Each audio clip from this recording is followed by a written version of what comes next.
This conference will now be recorded. अद्य मंगलवासरः अथवा भौमवासरः श्रावण कृष्ण प्रतिपदा दिनांक 4 अगस्त 2020 पातंजल योग सूत्र अभ्यास वैराग्याभ्याम तन्निरोधः मूकं करोति वाचालं पङ्गुं लङ्घयते गिरिं यत्कृपातमहं वन्दे परमानन्दमाधवम् अपि स्वशक्त्या तपसि प्रवर्तसे शरीरमाद्यं खलु धर्मसाधनम् कनिष्ठिकाधिष्ठितकालिदासो यदुक्तवान् तत् अहमत्र वक्ष्ये उद्दिष्टमायुर्वेदस्य स्वस्थस्य स्वास्थ्यरक्षणम् आतुरे रोगमुक्तिश्च द्वयमेतत् प्रयुज्यते योगशास्त्रे धुना किन्तु न तत् तस्य प्रयोजनम् द्वयोर्मोक्षप्राप्तिः स्यात् योगो मोक्षप्रवर्तकः स्वास्थ्यं च रोगमुक्तिश्च मोक्षप्राप्तिस्तथैव च सम्यगध्ययनेनैव आयुर्योगस्य तद्भवेत्।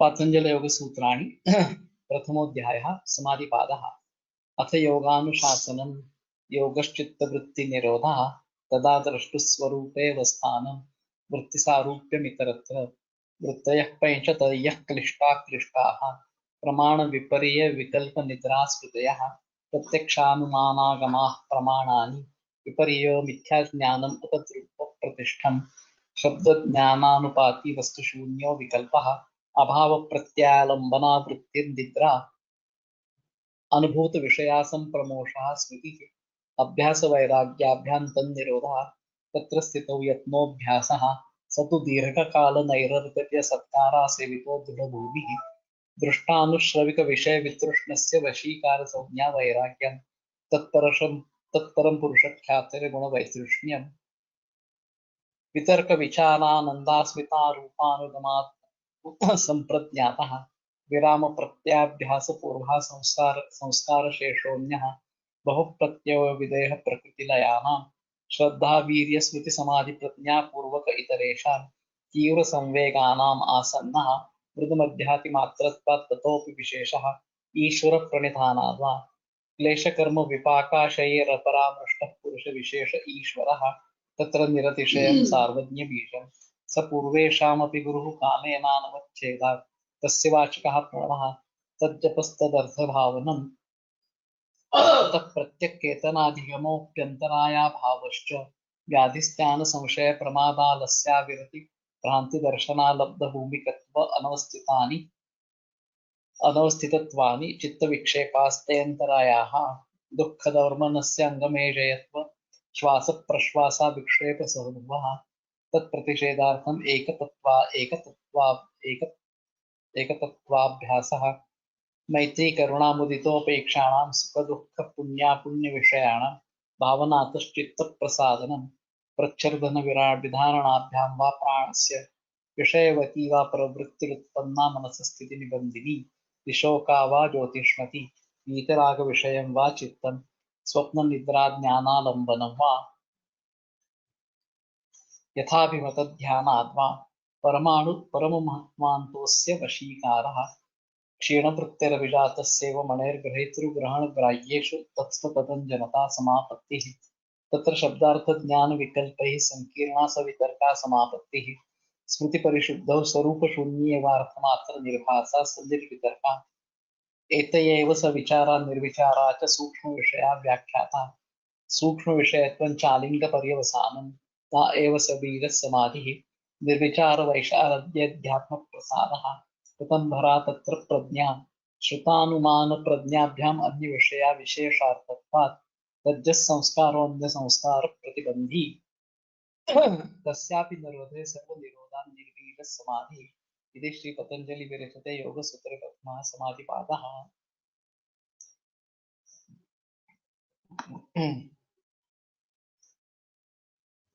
तो पिछले हफ्ते में ये स्मृति क्या है इसके बारे में हमने जिक्र किया था। उस स्मृति को उद्बोधित करने वाले कुछ भाव होते हैं जैसे कि हमने चरक स्थान पहले अध्याय में स्मृति सत्सेवनादेश्च नृत्यन्ते रूपजायते स्मृत्वा स्वभावं भावानां स्मरन् दुःखात् प्रमुच्यते।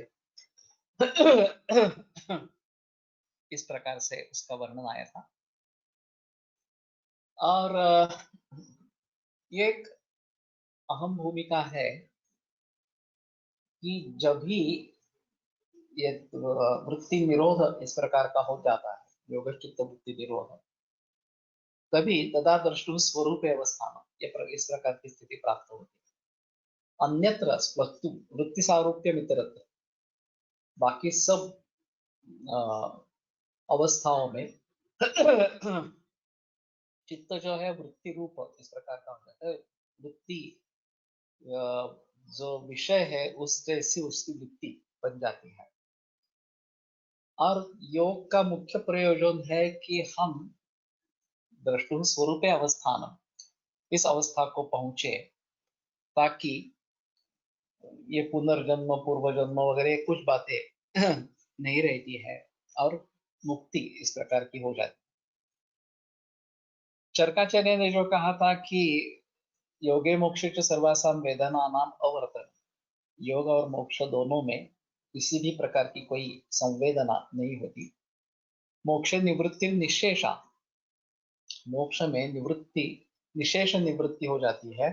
योगो मोक्ष प्रवर्तका, और योग हमें मोक्ष की तरफ लेके जाने वाला इस प्रकार का। तो ये 5 प्रकार की वृत्तियां जो क्लिष्ट और अक्लिष्ट इस प्रकार की बताई गई है कि प्रमाण विपर्य विकल्प निद्रा और स्मृति इस प्रकार से। तो उनका ये कहना है पतंजलि जी का कि इसके अलावा किसी प्रकार की चित्तवृत्ति नहीं होती, यही 5 चित्तवृत्ति होती है और वो क्लिष्ट अक्लिष्ट इस प्रकार से होती रहती है और ये बदलती रहती है। जब तक किसी एक वृत्ति में चित्त स्थिर हो तो उसका त्याग जब तक नहीं किया जाता तब तक दूसरी वृत्ति शुरू नहीं होती। कोलटकर जी ने इसके बारे में काफी जिक्र किया है कि अभी हमारा चित्त समझो कि कुछ देख रहा है इस प्रकार से, तो चित्त की वृत्ति चक्षुरेंद्रिय से संबद्ध उस विषयाकार इस प्रकार की होगी। अभी वो कुछ सुनना चाहता है तो वो चक्षुरेंद्रिय से संबंध छोड़कर श्रवणेन्द्रिय से संपर्क में आ जाता है, संपर्क में आ जाता है और फिर जो शब्द है उस प्रकार उसकी वृत्ति हो जाती है। अभी इसी बीच कुछ खाने की चीज आई है और हम उसका आस्वाद ले रहे हैं, तो ये रसनेन्द्रिय द्वारा जिस विषय का रस का ग्रहण होना है उस प्रकार उसकी वृत्ति हो जाएगी। और ये सभी चीजें या सभी चेष्टाएं इतनी झट से होती है कि पता नहीं चलता कि एक वृत्ति से हम दूसरी वृत्ति में कैसे निकल गए। इस प्रकार से मन एक है या अनेक है इसके बारे में काफी बहस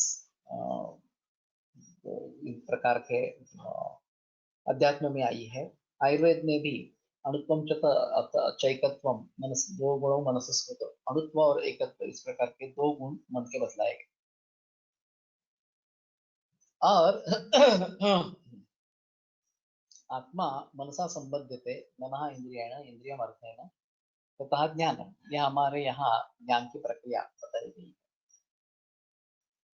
तो आत्मा का मन से संयोग हो जाता है, मन इंद्रियों से हो जाता है और इंद्रिय अपने विषयों से संबद्ध हो जाती है और फिर हमें ज्ञान होता है। ये सबसे आम भूमिका है। तो मन एक समय में एक ही इंद्रिय से संयुक्त हो सकता है, तो उसी का ज्ञान उस क्षण में होगा।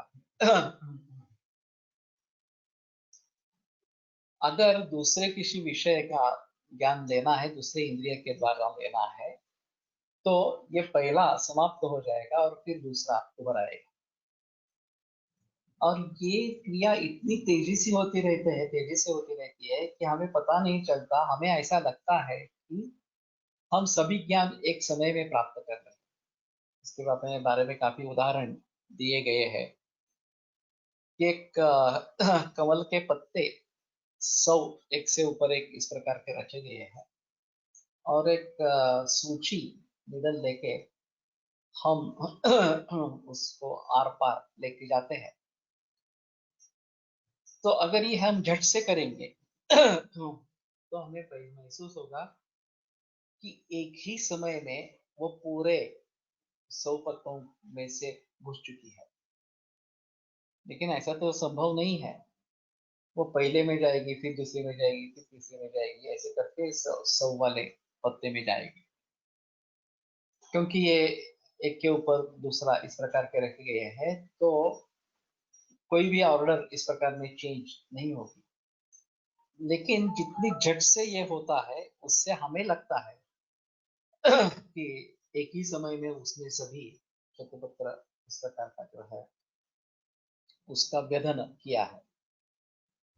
उसी प्रकार जब हम कुछ खा रहे हैं, लड्डू खा रहे हैं, तो लड्डू का रस, लड्डू का आकार, लड्डू का स्पर्श इस प्रकार का है, और उसका गंध, ये सब हम ले रहे हैं, और हमें ऐसा लगता है कि एक ही समय में हम ये सब ले रहे हैं। जब थोड़ा टुकड़ा विभाग के ऊपर डाला और हमें सभी इंद्रियों से उसकी अनुभूति हो गई कि हाँ ये मधुर है, ये इस प्रकार का है, आकार उसका इस प्रकार का है, वगैरह वगैरह, इस प्रकार वो दिखता ऐसा है। लेकिन अगर मन की वृत्ति और चित्त वृत्ति उसके गंध से स्वरूप इस प्रकार के हो गई, तो उस समय सिर्फ घ्राणेन्द्रिय का काम होता रहेगा। जब रसनेन्द्रिय से संयुक्त हो गई हो तो सिर्फ रस का उसके ज्ञान हो जाएगा। तो इस प्रकार से ये बहुत सारी क्रियाएं बहुत झट से होती रहती है, और फिर हमें ऐसा लगता है कि एक ही समय में ये सब चल रहा है। तो इन्होंने ये 5 चीजें जो बताई, प्रमाण, विपर्य, विकल्प, स्फूर्ति और निद्रा, इस प्रकार के, रिसर्च कहता है कि म्यूजिक सुनते सुनते ज्यादा कंसंट्रेट होकर स्टडी होती है। एक ही समय में 2 काम कैसे हो सकते हैं, ये अलग है थोड़ा सा। जब भी हम इस प्रकार का म्यूजिक सुन रहे हैं और साथ में साथ काम कर रहे हैं, चाहे चक्षुरेंद्रिय से हो या अन्य किसी विषय से इस प्रकार का हो, तो मन झट से एक इंद्रिय की तरफ से दूसरी इंद्रिय तरफ, और दूसरी इंद्रिय से फिर पहले इंद्रिय की तरफ, इस प्रकार का भटकता रहता।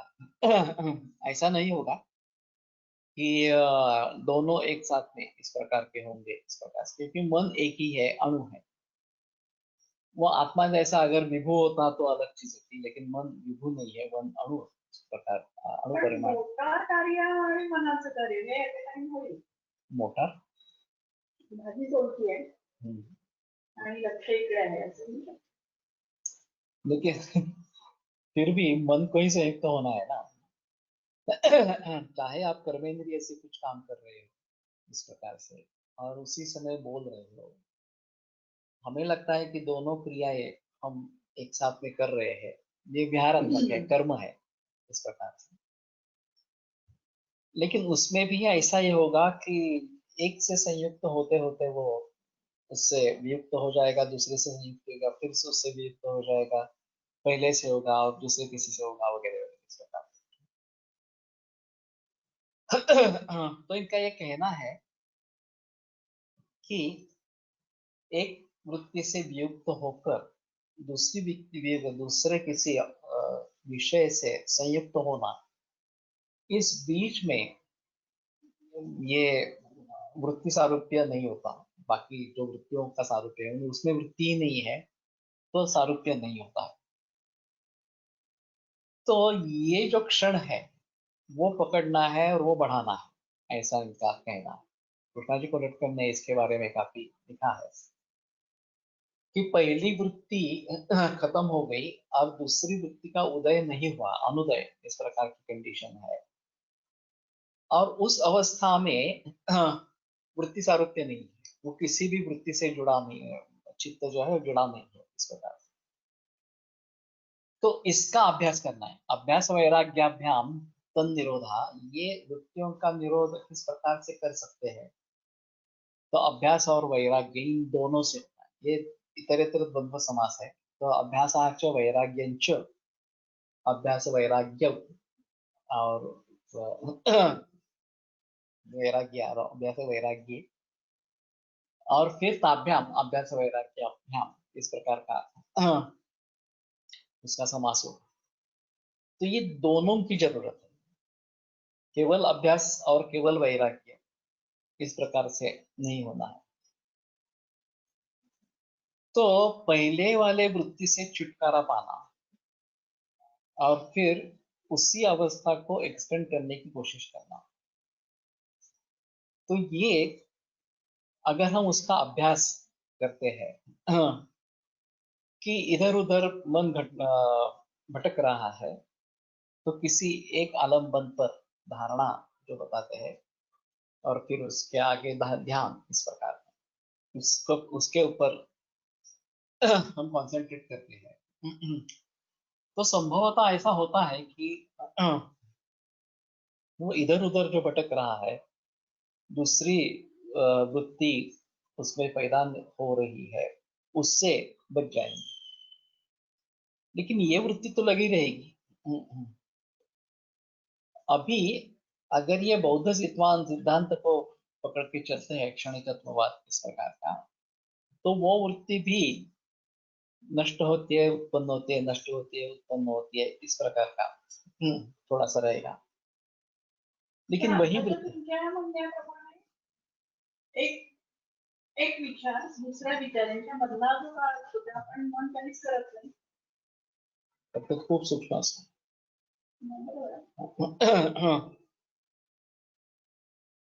तो आगे ये धारणा ध्यान के बारे में बात होगी हमारी, और किसी आलम्बन पर लक्ष्य केंद्रित करना, ये एक अहम चीज इस प्रकार से रहेगी।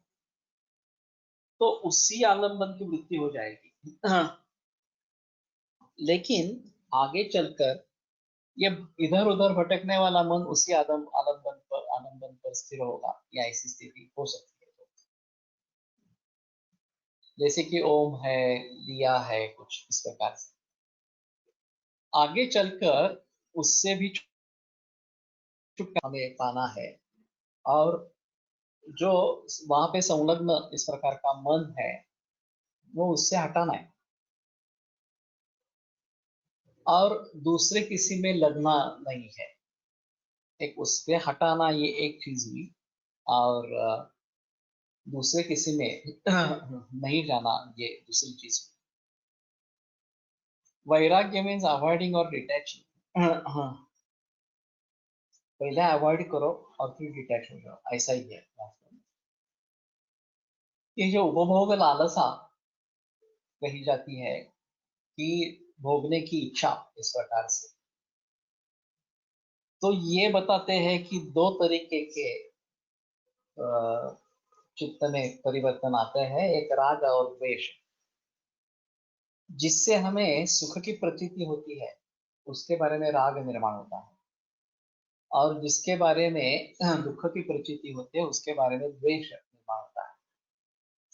तो जिसके बारे में राग है, वो बार बार लेने की इच्छा इस प्रकार की रहती है, और हमें चित्त को नियंत्रित करके उसकी तरफ जाना नहीं देना है, ऐसा है।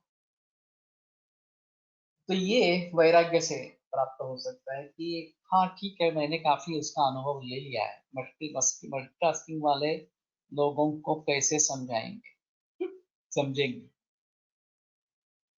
मल्टीटास्किंग वालों में ऐसा है कि वो बहुत झट से सब क्रियाएं करते रहते हैं, इसलिए हमें लगता है कि वो एक ही समय में बहुत सारे काम कर रहे हैं। एक पु ल देशपांडे की एक कथा है,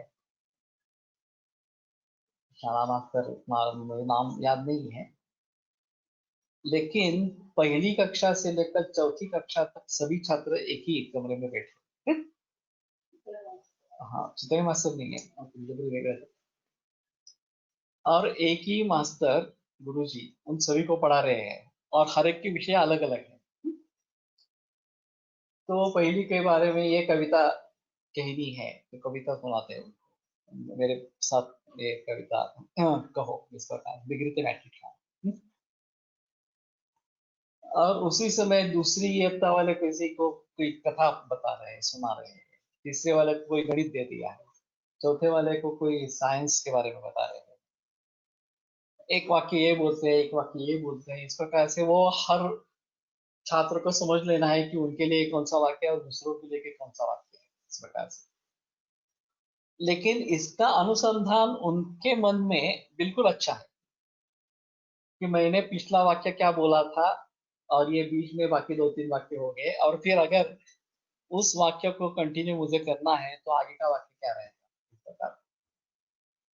लेकिन फिर भी ये थोड़ी स्लो प्रोसेस है। अष्टावधानी करके एक संस्कृत में कार्यक्रम होता है, बहुत रेयर होता है लेकिन होता है फिर।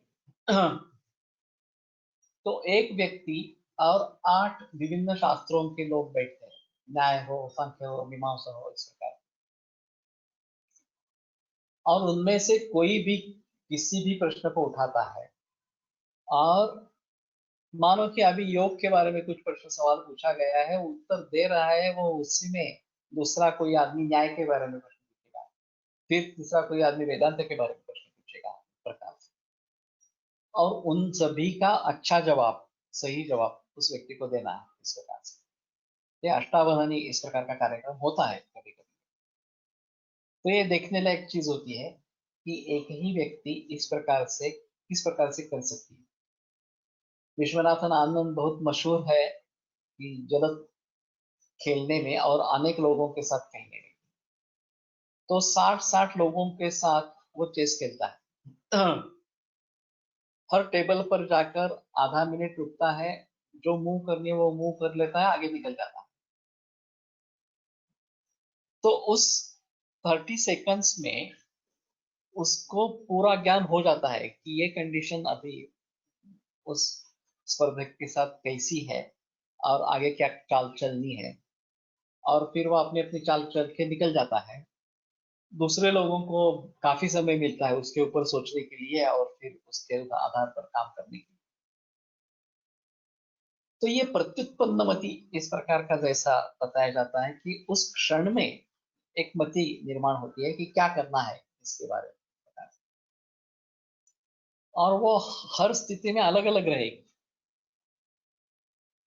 तो उस प्रकार की वृत्ति बन जाएगी, हाँ, और फिर उसके अनुसार काम होते जाएंगे, ऐसा है। लेकिन ये बहुत जल्दी जल्दी होता है, बहुत तेज गति से होता है, इसलिए हमें लगता है कि वो एक ही समय में ये सब कर रहा है। उसने 60 जो स्पर्धक है उन सभी के जो भी मूव्स है उसको ध्यान में रखा है, ऐसा नहीं होता एक्चुअली। ये मुश्किल भी है इतने लोगों के साथ खेलते हुए सभी का ध्यान रखना। जहां जाए वहां की स्थिति को तुरंत समझ लेना और तुरंत जो करना है वो कर देना, बस इतना ही। लेकिन इसमें विश्वनाथ आनंद की मास्टरी है इस प्रकार से खेलने। तो उसी तरीके से ये थोड़ा सा रहता है। अथासाम निरोधे कहा उपाय है थी। अगर योग चित्तवृत्ति निरोध है तो उनका उपाय क्या है, चित्तवृत्तियों का निरोध हम कैसे करेंगे? अभ्यास वैराग्याभ्याम तद निरोध। तो अभ्यास और वैराग्य इन दोनों के जरिए उसका निरोध होता है। चित्त नदी नाम उभयतो वाहिनी या वहति कल्याणाय। चित्त नदी नाम उभयतो वाहिनी या वहति कल्याणाय वहति पापाय। चित्त नदी जो है, चित्त रूपी नदी इस प्रकार, वो उभयतो वाहिनी है, दो तरफ जाने वाली है। कल्याणाय पापाय, वो कल्याण के लिए भी बहती है और पाप के लिए भी बहती है। या तो कैवल्य प्रागभारा विवेक विषय निम्ना सा कल्याण वहा।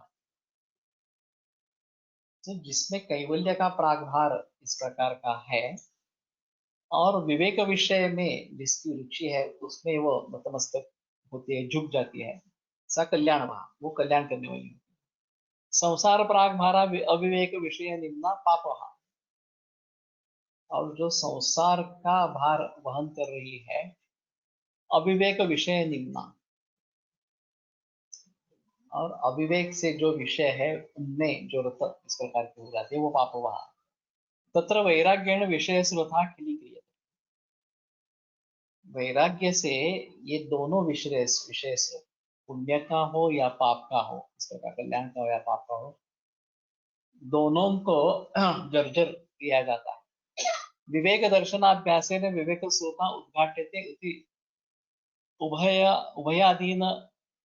उभयादीन चित्तवृत्ति निरोध, और विवेक दर्शन के अभ्यास से विवेक स्वतः उद्घाटित, विवेक का जो प्रवाह है वो ओपन हो जाता है।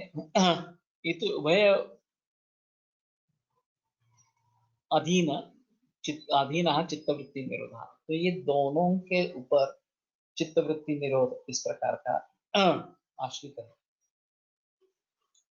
तो कहने का मतलब ये है कि हमारी कल्याण की तरफ भी प्रगति हो सकती है या पाप की तरफ भी अधोगति इस प्रकार की होती रहती है।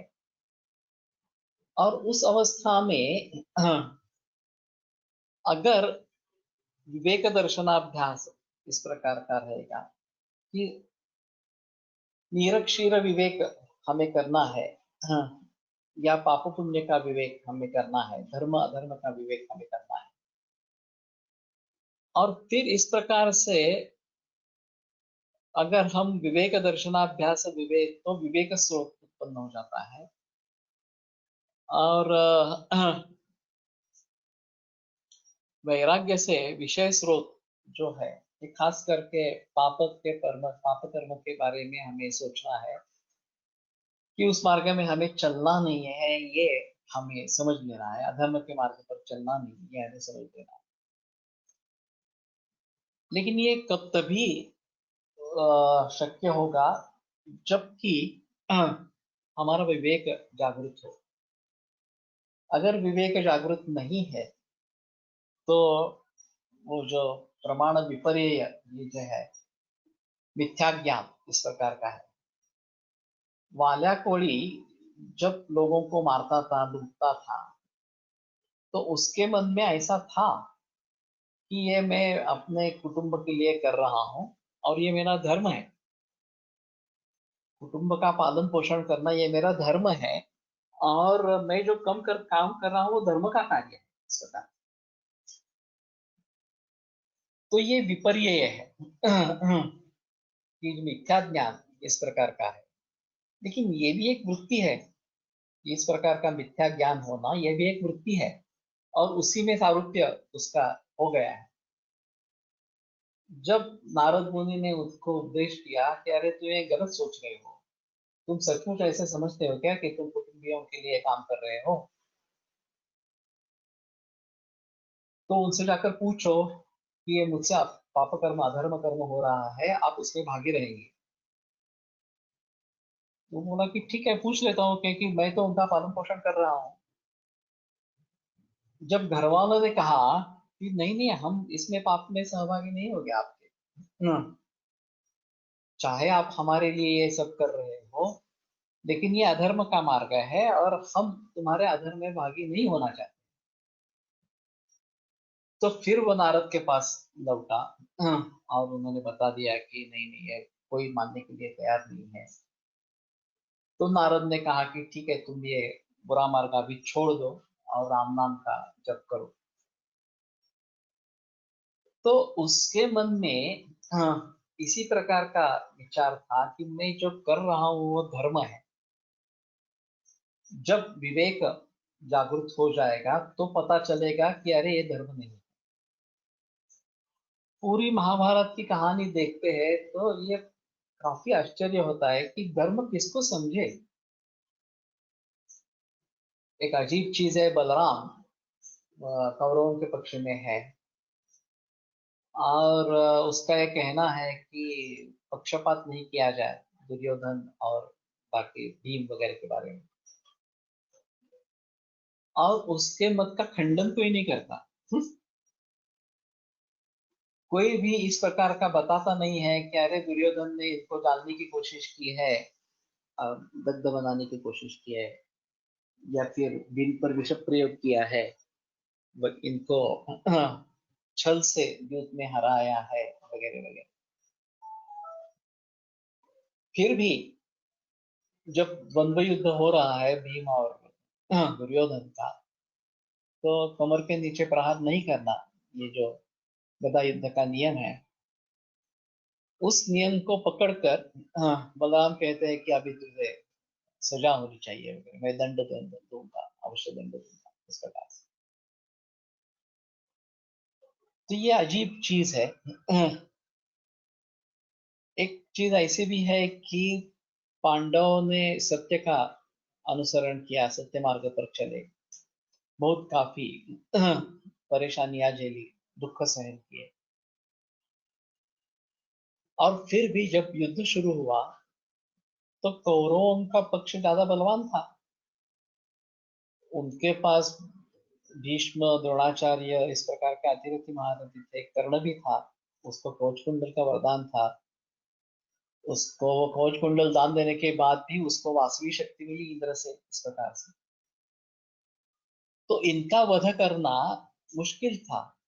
ये कृष्ण नीति है उस समय की, कि ये आपद धर्म इस प्रकार का है, अगर धर्म पे स्थापना करने के लिए हमें अधर्म भी करना पड़े तो हमें वो करना है, ऐसा उसका कहना है। तो वास्तव में धर्म क्या है, अधर्म क्या है, ये बड़ी अजीब चीज है। या कल्याण कर मार्ग कौन सा है, और पाप हो इस प्रकार का, पाप की तरफ ले जाने वाला मार्ग कौन सा है, ये मत समझना काफी मुश्किल इस प्रकार का रहता है।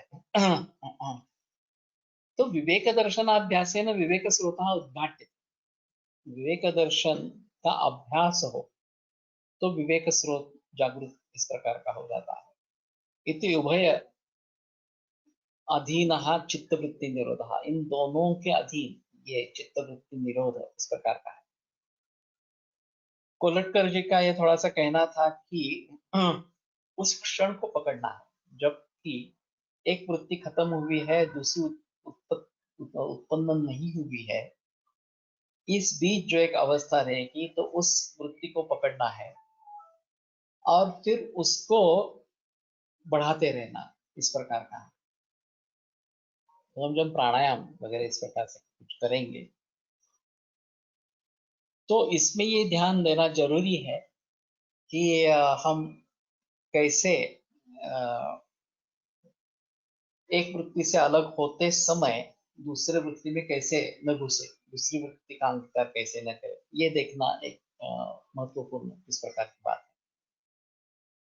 और जो राग द्वेषात्मक इस प्रकार की जो भावनाएं उत्पन्न होती है, इस प्रकार की जो वृत्ति होती है कि जो भी विषय हम अनुकूल पाते हैं उनके बारे में हमारे मन में राग निर्माण होता है, और जो भी विषय प्रतिकूल या दुखजनक हम पाते हैं उनके बारे में हमारे मन में द्वेष निर्माण होता है, और फिर उसके अनुसार क्रियाएं होती रहती है, और हमारी वृत्ति इसी प्रकार भटकती रहती है। तो अभ्यास सतत क्रिया सतत शीलनम, अभ्यास सतत शीलनम, ये जो शंकराचार्य ने कहा है कि बार बार वही क्रिया करते रहे, उसी का विचार करते रहे, तो धीरे धीरे उसमें थोड़ा बदलाव आएगा, और उसका निरोध हम कर पाएंगे। नहीं तो ये वैराग्य है, नहीं मुझे ये भी नहीं चाहिए, वो भी नहीं चाहिए, अनुकूल संवेदना भी नहीं, प्रतिकूल संवेदना भी नहीं, इस प्रकार से मुझे वेदना ही नहीं चाहिए, संवेदना ही नहीं चाहिए, इस प्रकार से।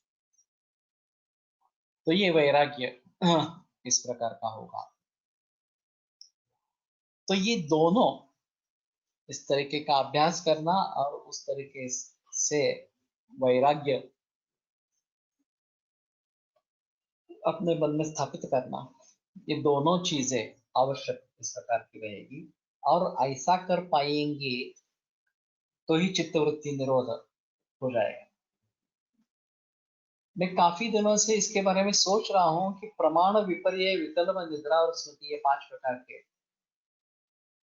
चित्तवृत्ति बनाए गए, क्लिष्ट और अक्लिष्ट इस प्रकार से। तो ज्ञान ग्रहण की जो प्रक्रिया है, अगर हमें यथार्थ ज्ञान हो रहा है वो प्रमाणों द्वारा हो रहा है, हमें अयथार्थ ज्ञान से बचना है। उसीलिए ये विपर्य जो चित्तवृत्ति बताई गई है कि मिथ्या चिंतित इत्यात्रेय, ये जो अत्रेय मैत्रेय संवाद इस प्रकार का है। तस्मात् न भेषजम अभेषजन अविशिष्ट, ये पूर्व पक्ष है मैत्रेय का। और आत्रेय इसको उत्तर देते हैं कि ऐसा नहीं है, मिथ्या चिंतित इत्यात्रेय, आप मिथ्या विचार कर रहे हैं इस प्रकार से। तो भेषज और अभेषज भिन्न ही है, इसमें संदेह नहीं है, ऐसा उनका कहना है। उसी प्रकार से अगर हम अभ्यास को बढ़ाते रहेंगे, विशेषता ध्यान प्रक्रिया में ये हो जाएगा, और ज्ञान प्रक्रिया के आधार पर हम चित्तवृत्तियों का निरोध कर पाएंगे। उसी प्रकार वैराग्य भी हमें अब करना है। दोनों तरीकों के विषयों से अलिप्त होते जाना है। तो रघुवंश में आसक्ता सुगम अनुभूति, अगर आपके पास पैसा है, अगर आपके पास साधन सामग्री है, अगर आपके पास सत्ता है, तो सुख का अनुभव जरूर लेवे, लेकिन आसक्त होकर लेवे। अगर हम उसमें आसक्त हो गए तो हमारा अधपतन शुरू हो जाए, और ये टालने की जरूरत है। तो हमें उसके बारे में राग निर्माण होता रहेगा, हमें ऐसा ही रहना है, इस प्रकार की वृत्ति। तो सुख दुखे समय कृत्वा लाभा लाभो जया जय, ये जो गीता का कथन है कि सुख दुख लाभ अलाभ जय अजय, ये सभी समय कृत्वा, ना ही मुझे सुख कारक चीजों से आनंद होगा, ना ही मुझे दुख कारक चीजों से दुख होगा, ऐसी स्थिति होनी चाहिए। कोलटकर जी ने एक बताया था कि घटना केवल घटना होती है, उससे किस प्रकार का मतलब निकालना, अर्थ निकालना, ये आपके ऊपर निर्भर है। और कम से कम दुख मत ले। अगर सुख ले सकते हो तो अच्छा अच्छा है, लेकिन अगर सुख नहीं ले सकते हो तो कम से कम दुख मत ले। अभी ये काफी मुश्किल है। जब कोलटकर सर जी का देहांत हुआ एक्सीडेंट, तो मुझे उनका वचन याद आया जब हम वहां पे उनके घर पे पहुंचे, उनके डेड बॉडी आ पहुंची थी। और घटना घटना है, उससे दुख मत लेना, आनंद ले सकते हो तो ले लो, आनंद लेने का तो सवाल ही नहीं है, लेकिन दुख नहीं लेना ये भी कितना मुश्किल है। तो ये चित्तवृत्ति उस दुख में जो अवस्था में चली जाती है उस प्रकार, तो उससे बाहर निकलना ये काफी मुश्किल इस प्रकार का काम होता है। पर्टिकुलरली जब प्रिय व्यक्ति की मृत्यु हो जाती है तो उसको चित्त को संभालना ये काफी मुश्किल हो जाता है। दूसरी ओर अचानक हमें कुछ धनयोग प्राप्त हुआ, सत्ता मिल गई, ऐसा कुछ हुआ, तो भी हम उस वृत्ति में चले जाते हैं और उसमें भी बहक जाते हैं। तो वैराग्य का मतलब ये है कि आप उसमें आसक्त न रहो। अगर सुख आपको मिला है तो सुख ले सकते हैं, उसमें कोई प्रॉब्लम नहीं है, लेकिन उसमें अगर आसक्ति बढ़ेगी, मुझे ऐसा ही चाहिए, इससे कम है तो मैं नहीं लूंगा, इस प्रकार से, तो ये बराबर नहीं, ये बड़ी भूल इस प्रकार की। तो आसक्ता सुखम अनुभव, रघुवंश के बारे में जो बताया गया है कि आसक्त होके सुख का अनुभव लेना इस प्रकार से। तो जब तक आसक्ति नहीं होती तब तक सुख नहीं मिलता, और सुख मिलने लगता है तो आसक्ति बढ़ जाती है। अगर हम हमारे मरीजों के बारे में सोचते हैं कि हाँ ठीक है, ऐसे ऐसी कंडीशन है, एडवांस स्टेज है, कुछ भी नहीं कर सकते हैं वगैरह वगैरह, इस प्रकार से हमारा कर्तव्य क्या है? दवा देना, और जितनी हो सके उतना रिलीफ उसको दे देना इस प्रकार। लेकिन ऐसा भी होता है कि कभी कभी अच्छा बहुत यश मिलने के बाद हम खुश हो जाते हैं, वाह वाह मेरे जैसा कुछ कोई वैद्य नहीं। इस प्रकार से सफलता हासिल करना ये काफी अहम चीज इस प्रकार। और हम देखते हैं कि हमारा परिणाम नहीं हो रहा है चिकित्सा का इस प्रकार का, और उसको दुख को भुगतना ही पड़ रहा है, तो उससे कष्ट भी होते हैं कि मैं इतनी कोशिश कर रहा हूँ फिर भी ये नहीं हो रहा इस प्रकार से। तो उन दोनों अवस्थाओं से निकलना है। गानू सर कहते थे कि भगवान बुद्ध, उसका पूर्वायुष्य और बोधिसत्व के नीचे उसको जब ज्ञान हुआ तो उसके आगे का बुद्ध, बुद्ध तो वही है, पहले भी दुख थे समाज में, अब भी है, लेकिन उसका चित्त जो उस समय विचलित हुआ था और वो खोजने निकले थे कि ये क्या है, अंतिम सत्य क्या है इस प्रकार से, तो उसके मन में अभी शांति है। ऐसा नहीं है कि ये जो हलचल मची थी दुख देखते हुए देखकर, वो हलचल नहीं है उनके मन में अभी, वही बुद्ध है जो पहले वाला था। तो ये किस प्रकार से हो सकता है?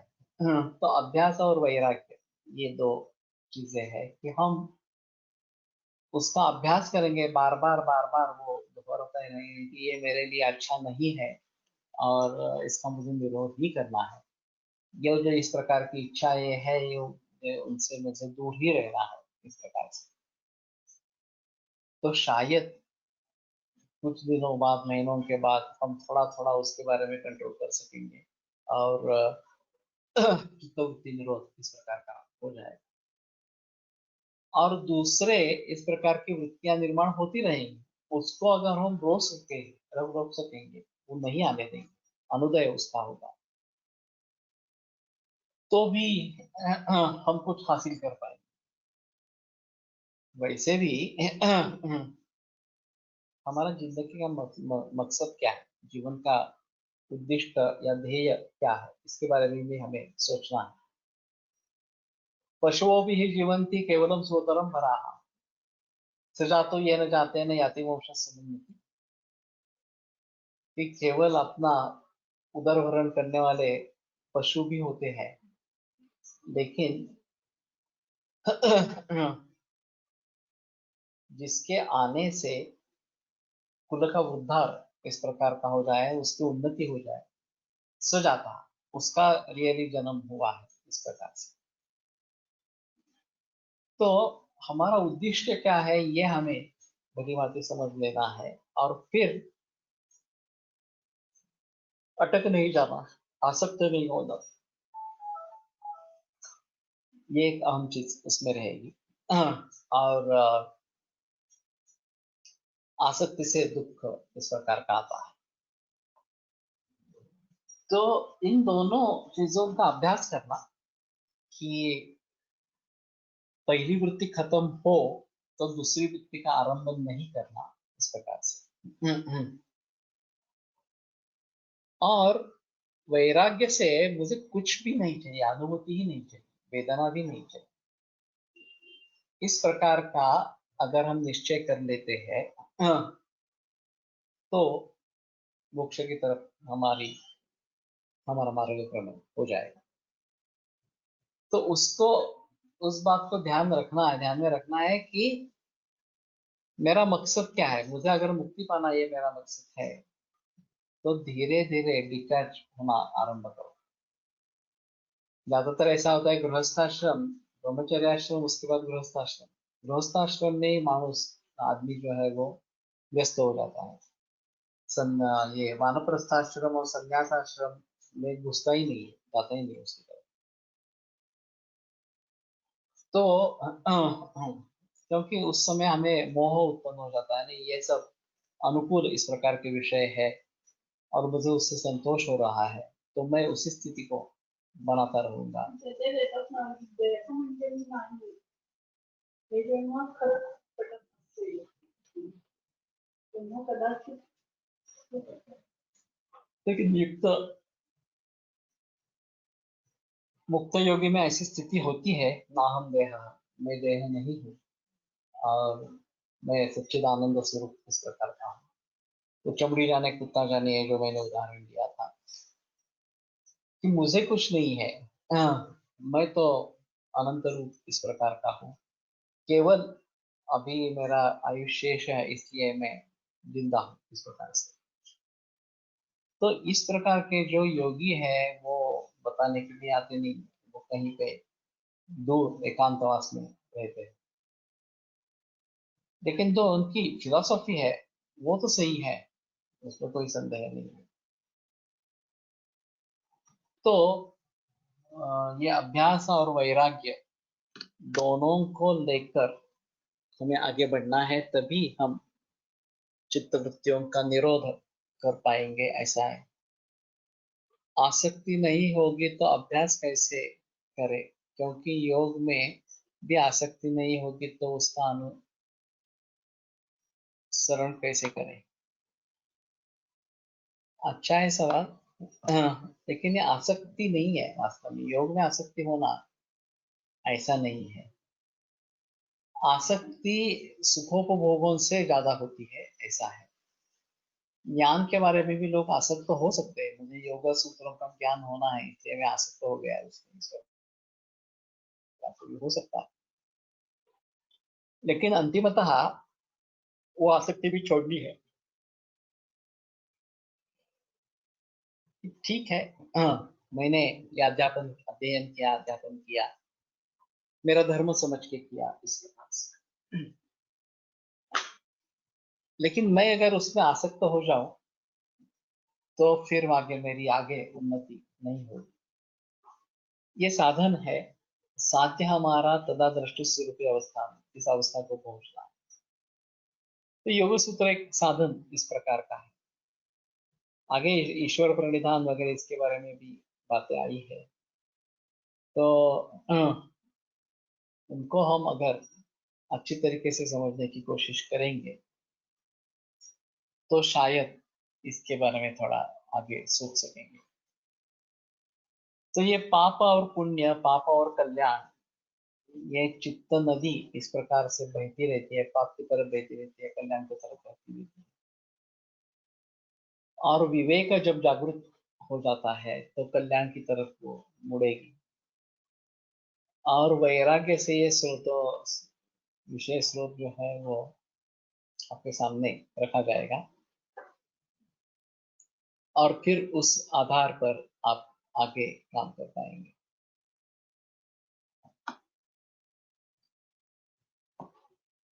तत्र स्थितो यत्नोऽभ्यासः, तत्र स्थितो यत्नाभ्यासः चित्तस्य अवृत्तिकस्य प्रशांत वाहिता स्थितिः, प्रशांत वाहिता स्थितिः तदर्था प्रयत्नः वीर्यम् उत्साहः सं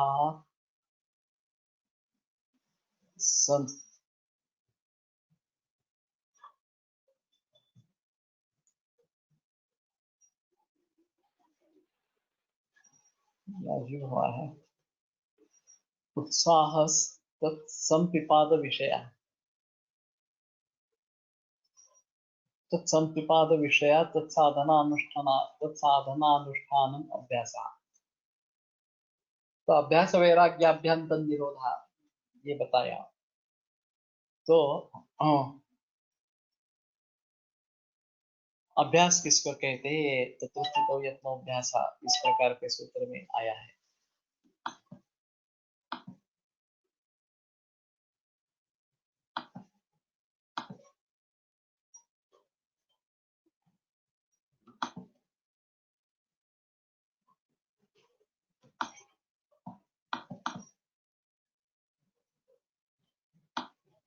वैराग्य एकांतवास में ही हो सकता है क्या? गृहस्थ में रहकर भी उसमें आसक्त न होना हो, वो वैराग्य नहीं हो सकता। जो अनासक्ति एकांत पर निर्भर है, वो वैराग्य तो हो सकता है। काफी मुश्किल है इस सभी के बारे में जवाब देना। घर में गृहस्थाश्रम में बैठकर भी हम अनासक्त हो सकते हैं। तो ऐसा नहीं है कि उसके लिए संन्यास आश्रम लेना है या वानप्रस्थाश्रम लेना है, ऐसा नहीं है।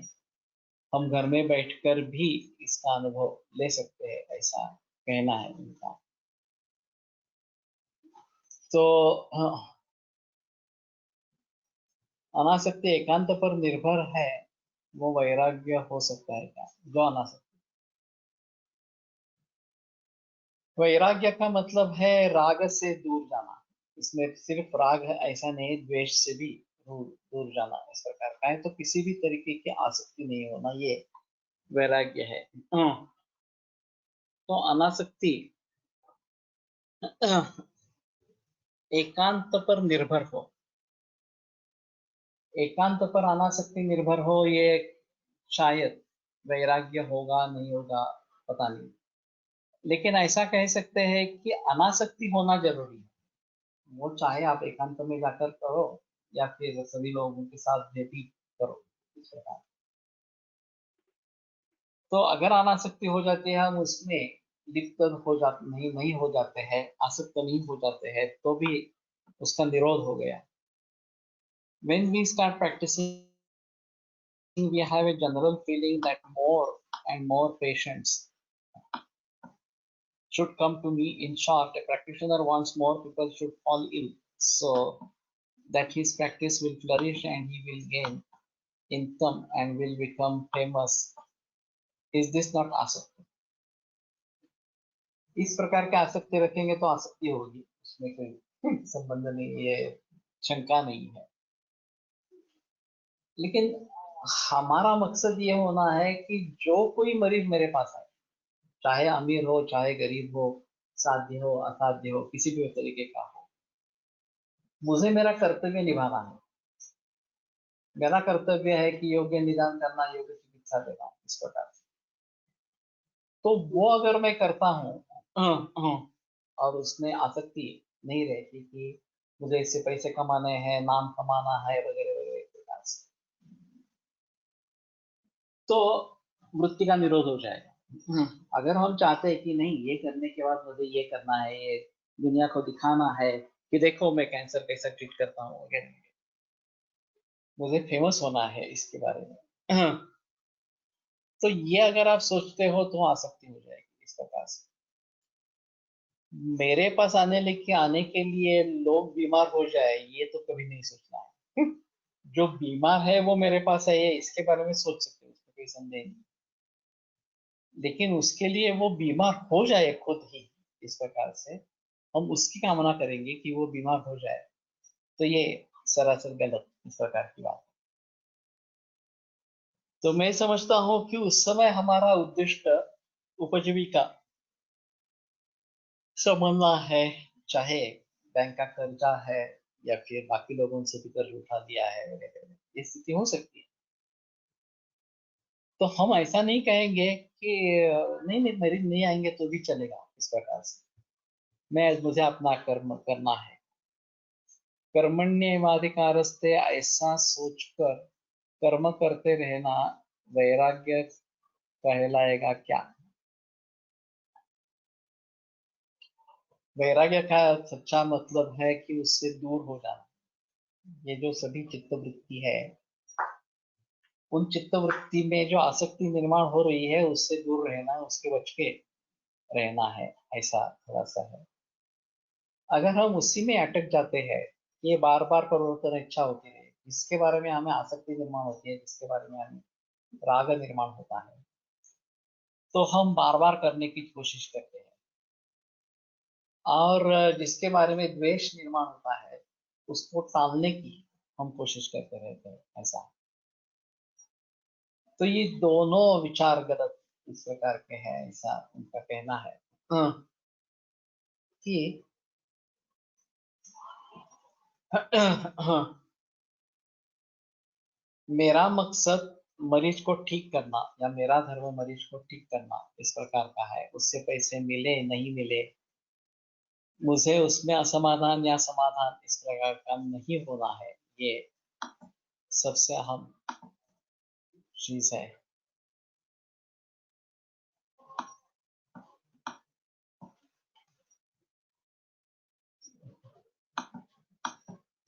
कर्म करना और परमेश्वर को समर्पण कर देना, जो किया वो मैंने नहीं किया, मैं माध्यम हूँ, ये एक तरीका हो सकता है, जरूर हो सकता है।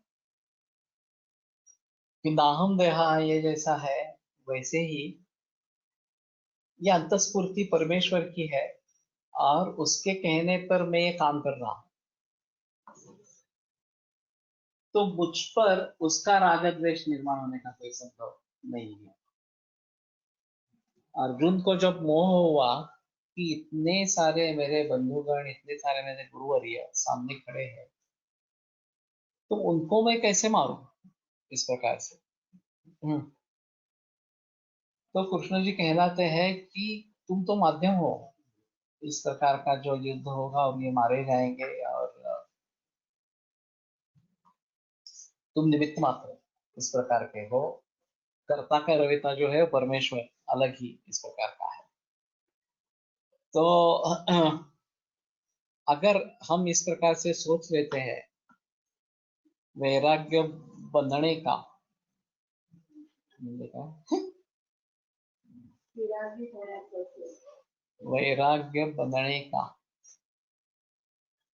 समझा नहीं एक्चुअली। विरागी होण्यासाठी मी काय करू असं नाही, मला असं वाटतं आसक्ती सोडण्याचे